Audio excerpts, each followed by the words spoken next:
And I'm wondering how you work with authenticity in your own practice and how it's been to now be heard by millions of people as a meditation teacher and how you see yourself.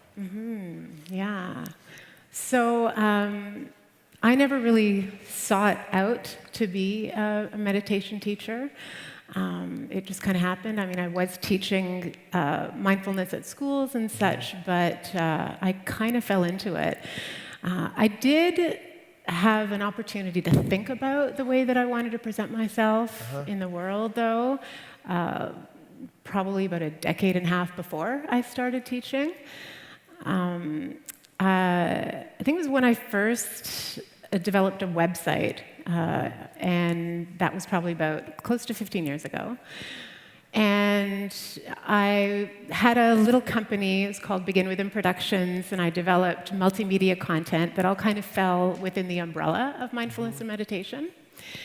And I wrote a bio page. And of course, you know, when you're writing about yourself, you want to project a sense of credibility and expertise.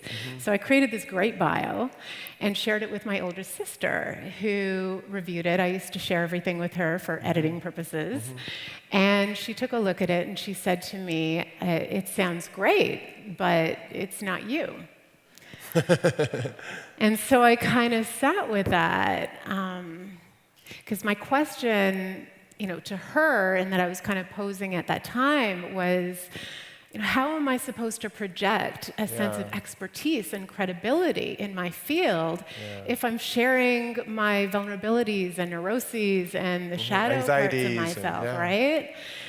And so she said, I'm going to send you a book, and you have to read it. And so she sent me a book by Anne Lamott. Are any of you Anne Lamott fans? Yeah. So I was mentioning Anne Lamott to you, Soren. Once you read her book, you're going to want her on stage next year. I promise you.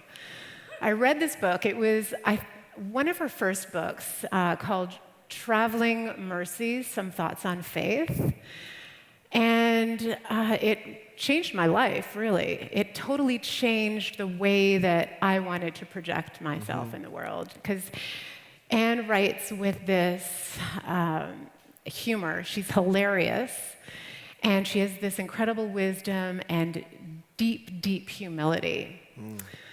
And I read this book, and I realized that if I were to, you know, follow this path where I was going to build up this facade of all-knowingness, that I was going to be stuck there, right? And I was going to have to, you know, portray this superhuman all-knowingness and perfection, and there would be no room for me to be human.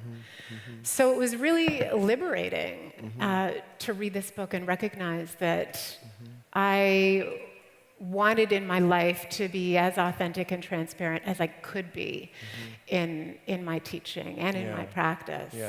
So you changed your bio, and what kind of things did you say that was different than what you had before? Well, I think like initially the sharing was about what I'd learned, and you know, there's this, you know, I think all of us have wisdom and suffering, and so I shared my wisdom.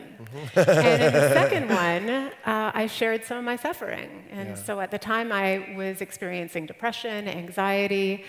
I've always struggled with insomnia, and so it was more a sharing of how mindfulness helped support me through my challenges, rather than sharing just how I overcame challenges in my life. And really, that offered me the opportunity to be a lot more honest and heartfelt in my teachings and in my practice.